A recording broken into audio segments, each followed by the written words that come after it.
열왕기상 19장 19절부터 21절입니다. 엘리야가 거기서 떠나 사밧의 아들 엘리사를 만나니 그가 12겨리수를 앞세우고 밭을 가는데 자기는 12째 겨리수와 함께 있더라. 그리로 건너가서 겉옷을 그의 위에 던졌더니 그가 소를 버리고 엘리야에게로 달려가서 이르되 청하건대 나를 내 부모와 입맞추게 하소서. 그리한 후에 내가 당신을 따르리이다. 엘리야가 그에게 이르되 돌아가라. 내가 네게 어떻게 행하였느냐 하니라. 엘리사가 그를 떠나 돌아가서 한 겨리수를 가져다가 잡고 소의 기구를 불살라 그 고기를 삶아 백성에게 주어 먹게 하고 일어나 엘리야를 따르며 수종들더라. 아멘. 엘리야가 이세벨을 피해서 정신없이 도망쳐서 하나님이 부르신 산 호렙산에 이르렀고 그곳에서 하나님 여호와 하나님을 만났습니다. 외로운 싸움을 계속하던 그가 하나님을 만나서 그의 외로움과 좌절케 된 그 마음을 하나님께 호소하죠. 이것에 대해서 하나님께서 응답하여 주셨습니다. 내가 반드시 이세벨을 심판할 것이다. 그리고 바알에게 무릎 꿇지 아니한 자를 내가 남겨놓았다. 이것을 통해서 하나님은 엘리야에게 분명히 내가 여기에 있다. 그리고 내가 분명히 일하고 있다라는 것을 다시금 일깨워 주셔서 그가 그에게 맡겨진 사명을 놓치지 않도록 다시 일으켜 세워 주셨습니다. 그럼으로써 엘리야가 다시 일어나 힘을 얻고 위로를 얻고 일어나서 호렙산에서 나옵니다. 그리고 그에게 주어진 사명을 다하기 위해서 다시 활동을 시작하는데 그 첫 번째 일이 엘리사를 만나서 그를 제자로 삼는 것이었습니다. 오늘 본문은 엘리야의 부름을 받아서 엘리사가 그의 제자가 되는 그런 장면을 기록을 하고 있는데요. 평범한 농부였던 엘리사가 엘리사에게 있어서 엘리야의 이 부름은 꽤나 갑작스럽고 당황스러운 일이었을 것입니다. 그렇지만 엘리사는 엘리야의 부름에 따르기로 선택을 했고 그리고 그 선택이 흔들리지 않는 결단을 오늘 본문에서 보여주고 있습니다. 우리는 살면서 수많은 선택들을 이제 해 나가죠. 작은 것 하나부터 큰 것에 이르기까지 많은 것 중에서 어느 한 가지를 선택해서 계속해서 그 선택을 이어가면서 우리는 삶을 살아갑니다. 그리고 이러한 선택은 우리의 삶의 방향을 결정하는 데 있어서 적지 않은 영향을 준다라는 것은 우리는 잘 알고 있습니다. 그런데 이 선택하는 것 못지않게 중요한 것이 바로 결단입니다. 선택을 뒷받침해주는 결단이 그에 못지않게 중요하죠. 결단이 뒤따르지 않으면 우리가 선택을 했다 하더라도 그 선택이 언제든지 손바닥 뒤집듯이 뒤집힐 수 있기 때문입니다.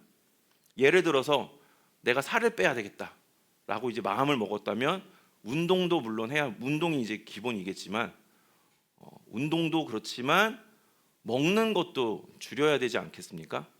먹는 거를 줄여야 하는데 자꾸만 이제 밤 시간만 되면 심야 시간만 되면 이제 냉장고가 이제 커 보인다거나 자꾸만 이제 냉장고 문을 열고 싶어지죠.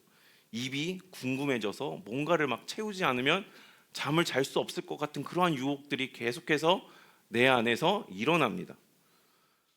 이러한 이 유혹들이 있을 때 그것을 끊어내지 못하는, 결단하지 못하고 그것을 끊어내지 못하고 하루하루 조금만 먹어볼까? 이런 식으로 하다 보면 아무리 운동을 한다 하더라도 살을 빼는 효과는 많지 않을 것입니다. 그만큼 결단하는 것이 얼마나 중요한가 이것을 우리가 알 수 있고 이 결단하는 것이 결코 쉽지는 않은 것 같습니다. 그렇게 볼 때 엘리사의 결단은 그래서 우리 오늘 본문에서 보는 이 엘리사가 결단하는 모습은 그래서 의미 있지 않은가. 오늘은 이 엘리사의 결단에 대해서 두 가지를 나눠 보려고 합니다. 첫 번째는 돌아갈 다리를 불태웠습니다.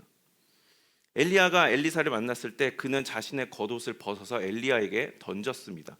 이 겉옷을 벗어서 던졌다라고 하는 의미는 선지자의 권위와 직분을 그 사람에게, 대상에게 넘겨준다는 의미라고 합니다. 즉 자신에게 주어진 사명을 엘리사에게 계승하겠다, 하나님의 부르심을 상징적으로 보여주는 행위인 것입니다. 여기에 대해서 엘리사는 주저하지 않았습니다. 그는 엘리야에게 나아가서 제가 따르겠습니다 라는 그렇게 반응을 했고, 그리고 나서 부모와 작별할 시간을 요청했습니다. 이에 엘리야가 대답하기를, 돌아가라, 내가 네게 어떻게 행하였느냐 라고 이제 대답을 하죠. 여기에 대한 이제 해석이 조금 나뉘기는 하는데, 엘리사가 보여준 모습을 보면 그가 그 엘리야의 부름에 대해 망설이지 않았다라는 것을 우리는 알 수가 있습니다. 그는 돌아가서 부모에게, 본문에는 표현되지 않고 있습니다만 부모와 작별하는 시간을 가졌을 것이고, 그리고 자신이 사용하던 소를 잡고 쟁기를 불태워서 삶은 고기를 이제 사람들과 함께 나누어 먹습니다. 이렇게 그가 보여준 행동을 우리가 이렇게 보게 되는데, 그의 행동에서 우리가 눈여겨볼 수 있는 장면은 바로 쟁기를 불태웠다라는 것입니다. 이 쟁기와 소를 잡고 쟁기를 불태웠다, 이 행동은 그 의미를 생각을 해보면 무엇이 있겠습니까? 엘리사의 삶의 기반이라는 의미가 있겠죠. 그리고 생계의 수단이라고 하는 의미가 또한 있을 것입니다. 또한 이것은 자신이 농부라고 하는 이 직업을 나타내고 있기 때문에 자신의 정체성이기도 할 것입니다. 그리고 지금까지 자신이 어떻게 살아왔느냐를 보여주는 지금까지의 삶의 상징이기도 할 것입니다. 그러니까 이것을, 소를 잡고 쟁기를 불태웠다라고 하는 것은 단순히 어떠한 일을 마무리하고 정리한다라는 그 단순한 의미가 아니라, 그 지금까지 자신이 가지고 있던 그 모든 의미들과의 단절을 의미한다라고 하는 결단을 그가 보여주고 있다라는 것이죠. 더 이상 뒤를 돌아볼 수 없도록 스스로 돌아갈 다리를 완전히 불태워서 없애버렸습니다. 그리고 이 결단이 엘리사의 사역의 시작이자 삶을 바꾸는 전환점으로 작용이 됩니다. 이러한 결단이 우리에게도 필요하지 않겠는가? 신앙생활을 하면서 우리는 종종 소위 도망갈 구멍을 마련해 두는 경우가 있지 않습니까?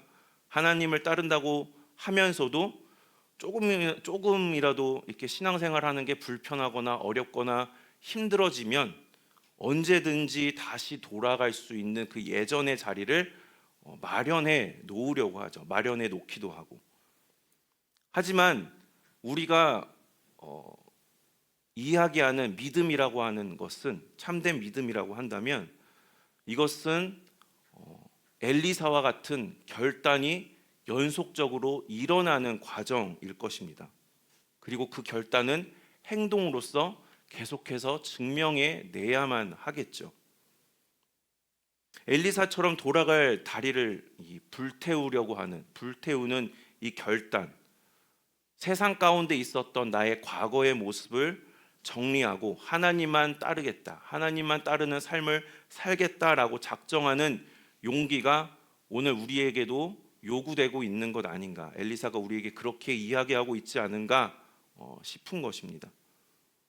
그렇다고 한다면 우리에게 있어서 그 쟁기, 소는 무엇인지, 그 다리는 무엇인지, 그리고 그것을 완전히 끊어낼 수 있고 불태울 수 있는 그 믿음의 결단이 우리에게도 필요하겠습니다.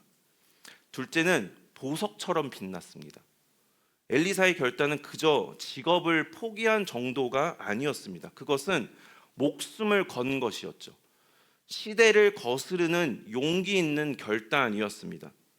엘리야가 엘리사를 만났을 당시에 이 사회적 이 상황이 어떠했습니까? 영적으로 보면은 굉장히 어두운 시대였죠.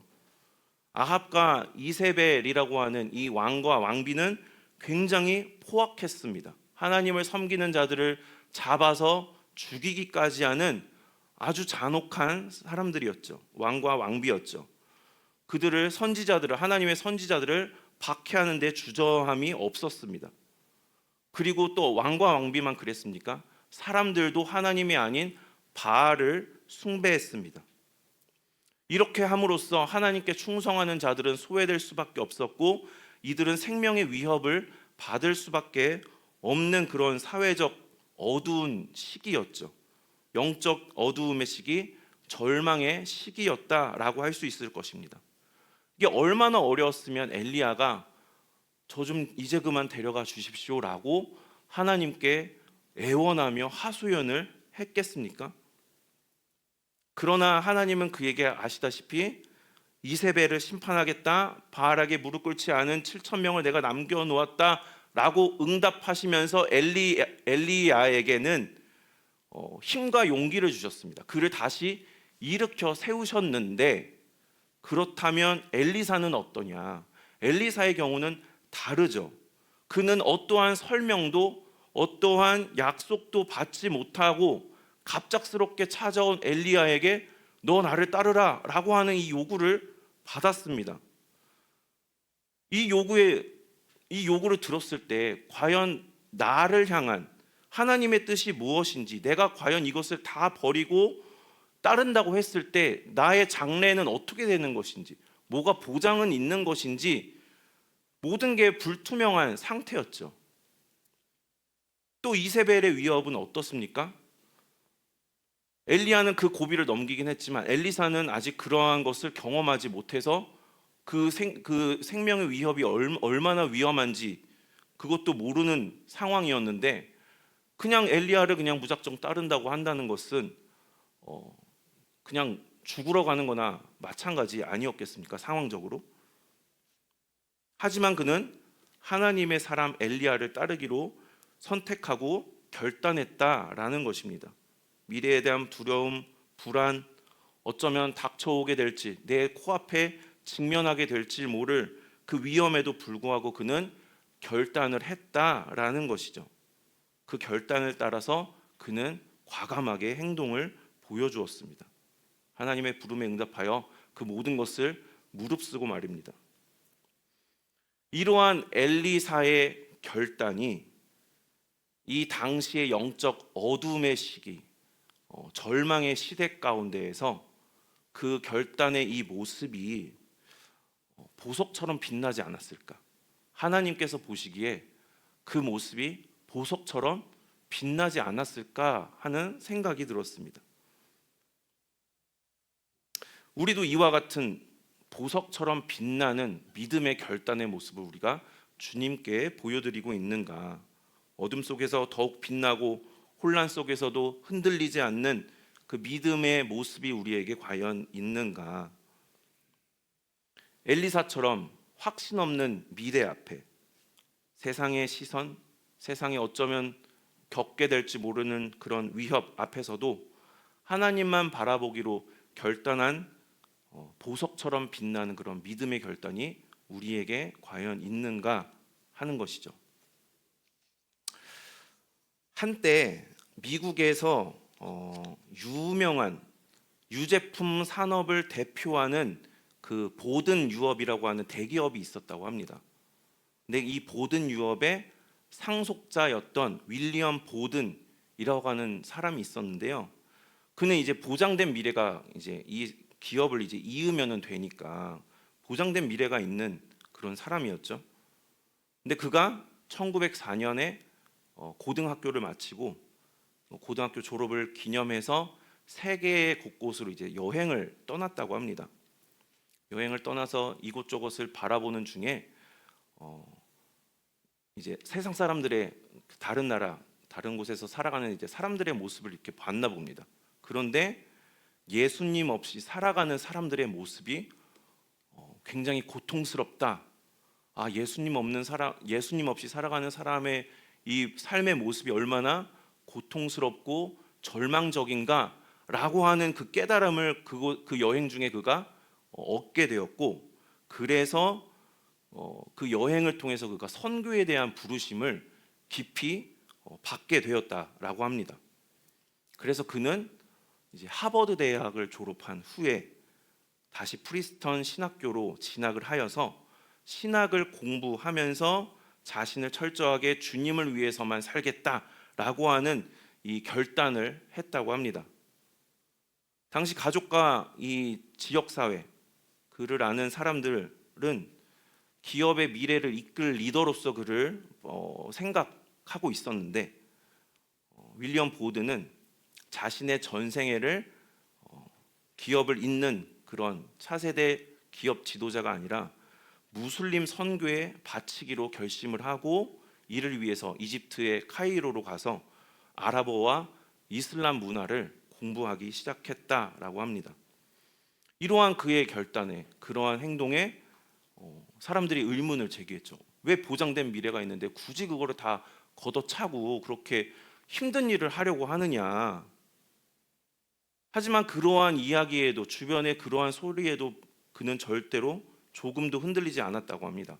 자신의 사명, 주님께서 주신 자신의 사명을 붙잡고 열심히 무슬림 선교를 위해서 차근차근 준비해 나갔는데요.